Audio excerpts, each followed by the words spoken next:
Anthony. Yeah, guys, before we get to our next topic, I want to remind everybody that this show is brought to you by Living for We podcast. Guys, what happens when a regular day at school turns into the worst day of your life? Unfortunately, that's the reality happening way too frequently in today's world, and gun violence is the leading cause of death among young people in America. In communities of color, the impact is even greater. Every bullet fired creates two victims, the person in front of the gun and the one pulling the trigger. Living for We, Keep Your Head Up podcast is an award-winning podcast that focuses on real stories, real struggles, and real solutions in Northeast Ohio. New episodes drop every other Tuesday where you'll hear from Marlene Harris-Taylor and her new co-host, Maisha Watkins, Executive Director of Cleveland Peacemakers. No one does the job better of bringing you stories from the front lines, victims, survivors, and those fighting for change. Each episode, we sit down with a different organization that's working to end gun violence and provide resources for those affected by gun violence. Whatever kind of help you need, there's a person for you to contact. Listen to Living for We wherever you get your podcasts or watch the video version on IdeaStream's YouTube channel. Learn more at ideastream.com/podcasts Living for We. Subscribe to the Living for We podcast on Apple, Spotify, YouTube, or wherever you get your podcasts. Thank you, Anthony. So yesterday, it was announced that in the state budget, they... Go ahead, you got something there? Okay. From our buddy Daryl Ryder. Dangerous Daryl. Ohio. Daryl is all over this. He's obsessed with this stuff. He loves it. He is the number one. And people give him a hard time because he has come off as an apologist for the owner. I know Daryl. He's not an apologist for the owner. He's been critical of the politicians, and I get it. I think both sides have behaved poorly, both the Haslams and the Cleveland politicians on this situation.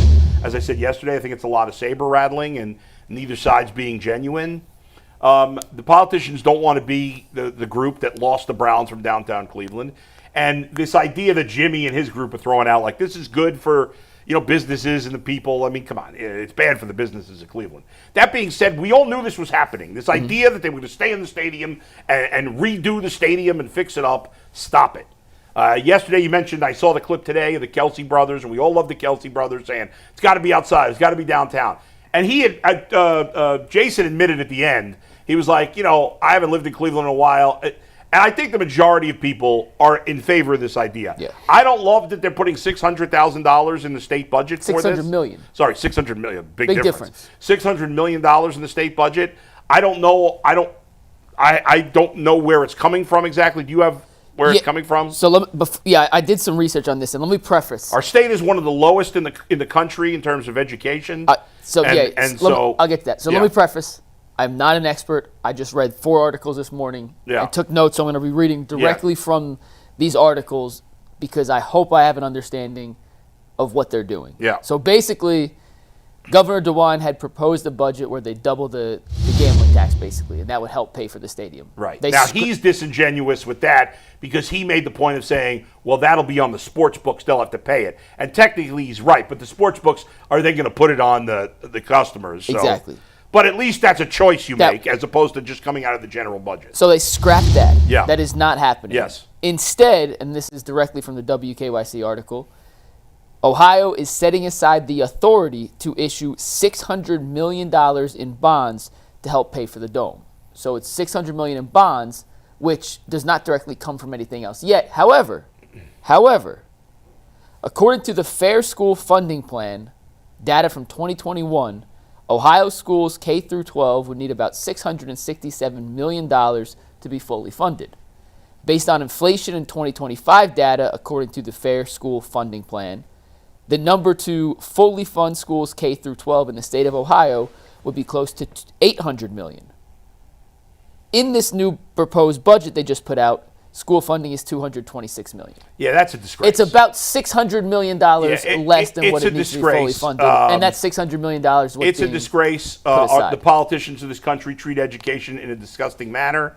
We're bottom 10 in the country in education, and already as a country, amongst first world countries, we're way too low. There's too many smart people in this country for us to be this bad education-wise, but that's another story for another day. I hate any public money going to it. You're giving a billionaire money. He has the money to pay for all this himself. And he would have eventually if the politicians didn't cave. But they always do because the billionaire always gets their way. I have a question. The NFL has never made more money than it's making right now. Revenue is through the roof. TV ratings have literally never been higher. They're trying to expand to play games in South America, Mexico, Europe. They're talking about bringing the NFL on a global basis. And don't forget, they're about, in the next 5 years at the most, they're going up to 18 games. Yes, and so it's not stopping. Yeah. Why can't the NFL help some of these owners pay for the stadium? Mike, there's a reason these guys that own these teams are all billionaires. I know, because they're crude businessmen and they take advantage not always, of the little but guy. they're billionaires because they don't spend their own money. They get other people to give them money. But it's the craziness of our society. But the Browns building this palace for Jimmy is going to end up making more money than they could possibly imagine. Right. So it will not benefit. It will benefit. Listen, it's going to be a much nicer stadium, a lot of amenities. So the fans that can afford to go to this stadium are going to benefit from that perspective. I'm gonna love it. You're going to love it. People that got some money are going to love it. You know, you're going to get.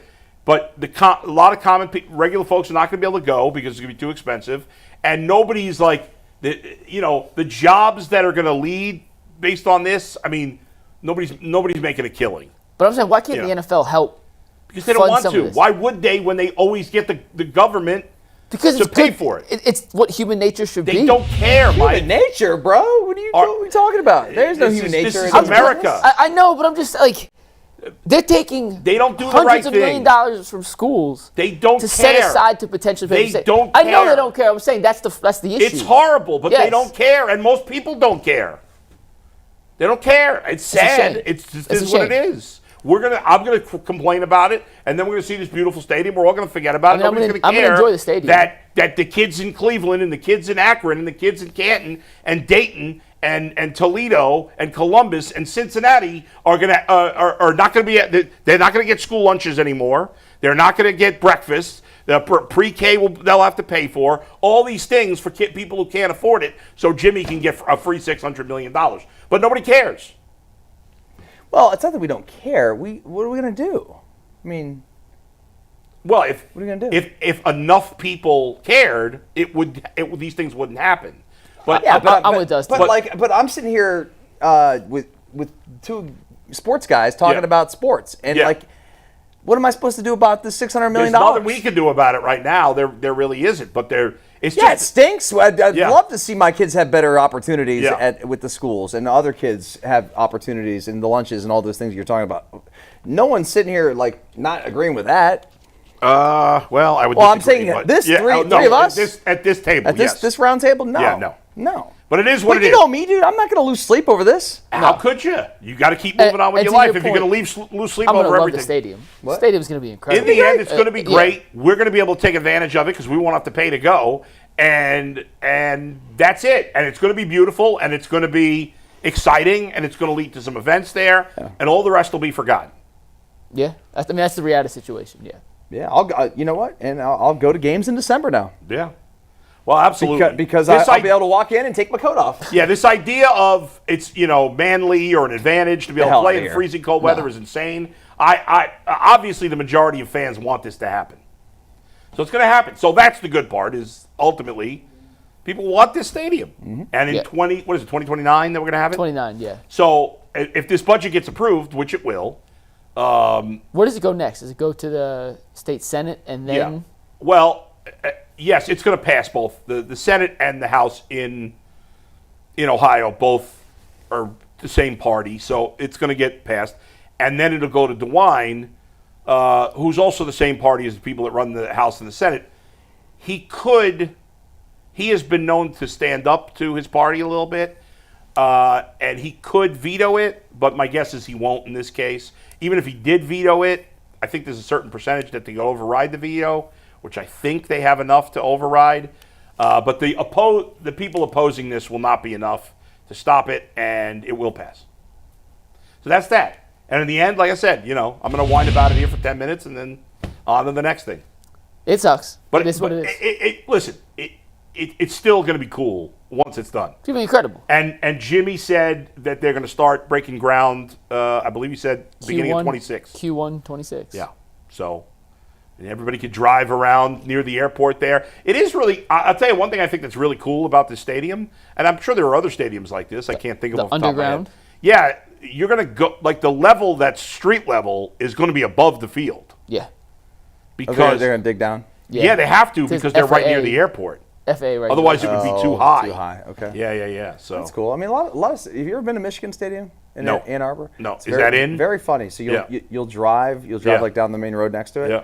and the stadium's like 20 feet off the ground. that is bizarre. Or whatever. I mean, it's Yeah, probably a yeah, little more yeah. than that, but it's not that much. Yeah, that doesn't look big. Kind of like that too. you go in, it's like Yeah. Neyland's kind of like that in Tennessee too. a little bit. Yeah. Yeah, it's kind of crazy, but that's what the Browns are going to do. think In the SoFi- renderings, you could see it. That Yeah. you walk in and you're kind of in the middle of the stadium. You walk into the mid concourse. Right. And there's one level Which is above cool. you and a level or And maybe it's two not. levels below. It's actually in terms of, and I don't know. Like obviously they're going to add more roads and stuff, but it seems like that area by the airport is kind of pretty convenient to get to. Well, it's easy, I think, because of all the highways. Yeah, you got a lot of highways converging there. And it's not like, the stadium downtown is so difficult to get to. Yeah. There's nothing really close around the stadium either. Like in terms of bars and restaurants, you got to go from West 6th all the way, that's a hike, Yeah, dude. yeah. And then you got to go down the hill. And then after the game, the hike back up, it's brutal. Have you been to either of you guys been to the Patriots Stadium? I have. But have you been like in the The area around it? Yeah. Oh, yeah. I mean, that's what this is going to be like, Yeah. which is great. Yeah. I remember. It's awesome. I remember I went I to was a up there for wedding a in training camp. Boston once. It wasn't football season, and I stayed at the hotel by the football stadium. I'm like, oh, this is so weird. There's a Yeah. football stadium in this Yeah. They giant shopping built mall. a town around the Yeah, stadium. yeah, And that's yeah. what this'll be. So, That's what this'll be. and that'll be cool. And there'll be shops, and there'll be high-end apartments, and all these things. It'll be like a Crocker Park, which is obviously really nice. And actually, it's actually closer for me from my house. It's like closer for 20. you, It's like yeah. 24 minutes. Yeah, for me, it's really equidistant. Yeah. I'd much rather go to an area like that. Yeah. Like I was a kid when the Richfield Coliseum was in existence. Right. It was crazy. We just actually were driving through Richfield the other day, and I totally forgot where it's nothing now. It's just a field. That is bizarre. But yeah. when we were kids, it was very easy to get to. Sure. You know what I mean? Yeah. And I'm excited about this. Yeah.